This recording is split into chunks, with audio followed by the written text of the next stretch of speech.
Halo, kali ini kita akan masuk pada workshop yang paling banyak di request ya, yaitu cara membuat krim natural. Nah, kebetulan jenis krim ini secara garis besarnya ada dua jenis, termasuk dengan cara pembuatannya. Oleh karena itu kita akan mulai dengan cara pembuatan yang paling mudah. Tapi sebelum itu, kalian harus tahu dulu, apakah itu krim dan apa saja jenisnya. Yuk kita lihat modul berikut ini. Nah, seperti pada modul lainnya, disarankan untuk tidak meng-copy paste, men-screenshot, atau menyebarkan apa saja yang ada dalam modul dan workshop ini. Jika Anda ingin mengajarkan workshop yang sejenis, Anda cukup mendaftar sebagai reseller dan bisa menjualkan workshop-workshop ini kepada teman Anda, dan Anda tentunya akan mendapatkan komisi. Gak perlu ribet ngajar, cukup serahkan pada kami dan Anda cukup menikmati komisinya. Sebelum kita belajar membuat krim, yang merupakan sediaan yang paling favorit ya, karena di setiap merek skincare pasti ada sediaan krimnya. Nah, sebenarnya apa sih krim itu? Krim adalah bentuk sediaan setengah padat yang mempunyai konsistensi relatif cair, atau berupa emulsi kental atau minyak yang dimaksudkan untuk pemakaian luar yang dioleskan ke kulit. Nah, jadi di sini sediaannya setengah padat ya, tetapi konsistensinya relatif cair. Nah, ini merupakan sifat yang sangat berlawanan, tetapi dia bisa menyatu berupa emulsi ya. Jadi emulsi itu juga fase air dan fase minyak yang bisa menyatu, itu dinamakan emulsi. Nah, ada juga krim yang hanya dari fase minyak saja 100%. Nah, kenapa sih kok dikatakan emulsi? Karena air dan minyak itu kan seharusnya tidak bisa bersatu ya. Tetapi karena adanya zat yang bernama emulsifier, jadi minyak dan air yang disatukan itu bisa menyatu dalam bentuk emulsi yang kental. Tentunya walaupun kita buat dengan bahan yang seadanya dan tidak di pabrik ya, hanya dibuat homemade ya, kita juga pasti ingin membuat produk krim yang berkualitas, bukan? Nah, jadi kamu perlu tahu produk krim bagaimana yang harus kamu buat. Produk krim yang harus kita buat harus memenuhi kualitas dasar sebagai berikut.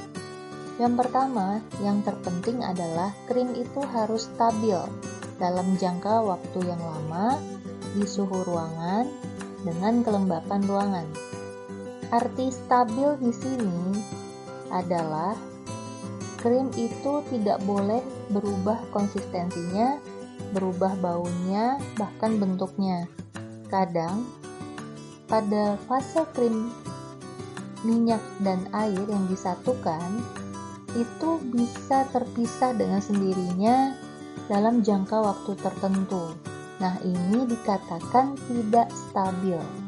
Makanya saya bilang, krim emulsi itu adalah krim yang tingkat kegagalannya paling tinggi, sehingga untuk membuatnya kalian harus menguasai dasar pembuatan krim pada krim anhidrous ini. Makanya pelatihan membuat krim tidak bisa disatukan dalam satu tahap workshop. Nah, oleh karena itu kalian harus mempelajari benar-benar workshop di tahap 1 ini, karena jika gagal, Anda tidak bisa melanjutkan ke tahap krim emulsi. Kemudian yang kedua, syaratnya adalah harus mudah dipakai dan mudah dibersihkan. Lalu yang ketiga, harus terdistribusi merata. Artinya, seluruh zat ingredient yang kita campurkan di dalam krim itu harus terdistribusi merata di dalam krim.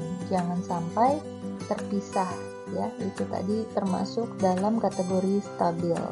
Kadang-kadang seiring dengan berjalannya waktu, krim itu bisa terpisah. Jadi ada lapisan ya, memisah menjadi lapisan yang di atas lebih bening dan di bawahnya lebih pekat. Nah, itu tandanya krimmu tidak stabil.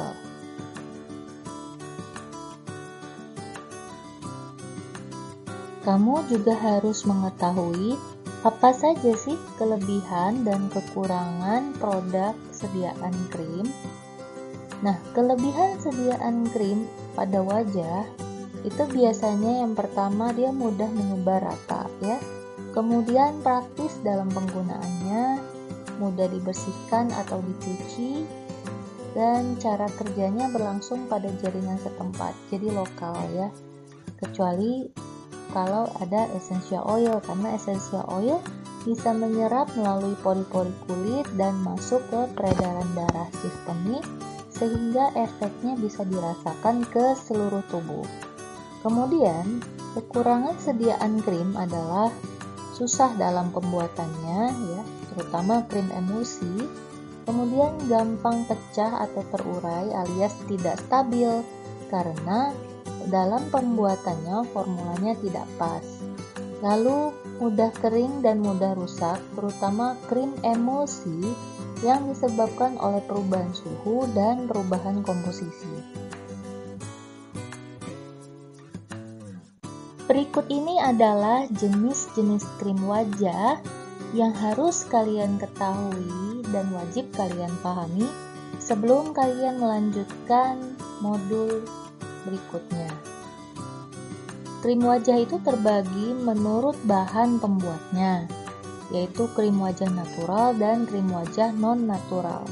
Kemudian menurut proses pembuatannya, krim wajah juga terbagi dua, yaitu dengan proses pembuatan cold process atau tanpa melalui proses pemanasan, dan yang kedua adalah krim hot process, yaitu krim yang dibuat melalui proses pemanasan. Nah, menurut kelarutannya, jenis krim juga terbagi dua. Yang pertama adalah krim anti-growth yang akan kita bahas pada modul workshop membuat krim natural part 1 kali ini. Dan yang kedua adalah krim emulsi yang akan kita bahas pada modul workshop krim part 2. Nah, sekarang akan kita bahas satu persatu pembagian jenis krim menurut bahan pembuatnya. Kapan sih suatu krim wajah itu dikatakan natural? Jika terbuat dari campuran minimal 95% sampai 99% natural derived ingredients atau 95 sampai 99% terbuat dari bahan yang terbentuk secara alami. Jadi bukan bahan yang dibentuk dengan proses kimia di laboratorium. Jadi jika 1%-nya sudah dipakai untuk preservatif atau pengawet ya, maka hanya 4% bahan non-natural yang boleh ditambahkan pada krim wajah ini sebagai bahan aktifnya agar krim wajahmu tetap bisa dikatakan krim wajah natural. Jika lebih dari itu, maka jangan pernah mencoba klaim produkmu sebagai krim wajah natural. Nah, kalau krim wajah non-natural sudah jelas bahwa ingredientnya kurang dari 95% terbuat dari bahan natural derived ingredient atau mayoritas terbuat dari bahan kimia sintetik.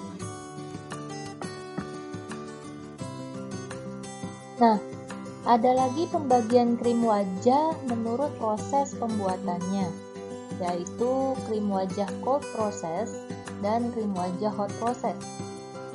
Kalau krim wajah cold process biasanya dibuat tanpa melalui proses pemanasan, dan prosesnya lebih sederhana dan mudah. Biasanya hanya bisa untuk jenis krim anti-growth yang akan kita pelajari pada modul kali ini. Nah, metode ini bisa digunakan pada krim emulsi, tetapi dengan tingkat kegagalan yang sangat tinggi, alias krim emulsi yang terbentuk nanti tidak akan stabil dalam jangka waktu yang lama.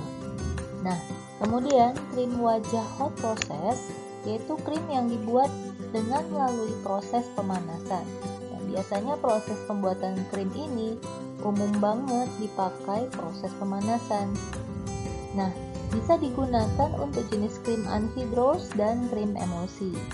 Dalam proses pemanasannya, sebaiknya dipanaskan hanya sampai bahan-bahannya mencair atau sekitar suhu 40 sampai maksimal 70 atau 80 derajat Celcius.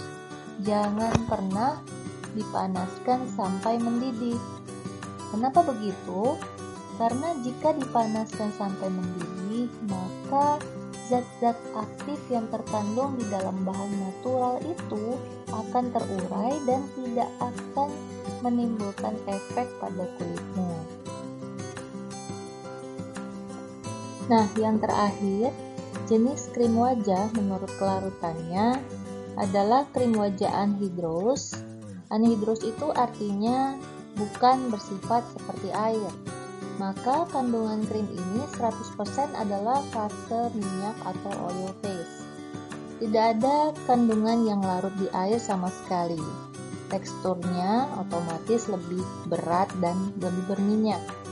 Biasanya cocok digunakan untuk krim malam dan baik digunakan pada kulit normal dan kering untuk moisturizer atau pelembab. Sedangkan nanti di bagian kedua kita akan belajar membuat krim wajah emulsi. Dikatakan emulsi karena di dalam pembuatan krim ini kita menggunakan zat yang bernama emulsifier, yaitu zat yang bisa menyatukan fase minyak dan fase air, sehingga krim ini terdiri dari dua fase, yaitu minyak dan air. Ada kandungan yang larut di minyak dan ada kandungan yang larut di air. Teksturnya lebih ringan dan tidak terlalu berminyak. Cocok digunakan untuk krim pagi dan bisa untuk semua jenis kulit. Jadi, di antara pembagian krim ini, pada workshop bagian pertama membuat krim wajah natural ini, kita akan membuat krim natural menurut bahan pembuatannya. Dan di sini saya akan memberikan bonus akan membuat krim cold process dan krim hot process. Jadi ada dua cara pembuatan krim sekaligus pada workshop kali ini, dan pastinya krim yang anhidrous dulu karena itu yang cara pembuatannya paling mudah dan resiko kegagalannya rendah, dan krimnya juga lebih stabil. Setelah Anda menguasai workshop bagian pertama ini, baru kalian bisa melanjutkan ke workshop bagian kedua, yaitu membuat krim emulsi. Nah, sekian untuk modul gratis workshop ilmu formulasi membuat krim wajah natural part 1. Untuk melanjutkan ke modul berikutnya, yang nantinya kalian akan belajar lebih dalam tentang krim natural dan anhidrous krim, kemudian bahan-bahan natural apa saja yang bisa digunakan untuk membuatnya, lalu menggunakan preservatif apa, dan apa saja permasalahan yang sering ditemukan dan cara mengatasinya juga akan dibahas secara mendetail pada workshop ini, dan tentu saja cara membuatnya. Nah, untuk yang sudah mendaftar, silahkan klik tombol pink Mark as Complete di bawah ini, kemudian klik Next Lesson. Nah, bagi kamu yang belum mendaftar, silahkan mendaftar dulu dan menyelesaikan proses administrasi pendaftaran sebelum melanjutkan ke workshop berikutnya. Sampai jumpa!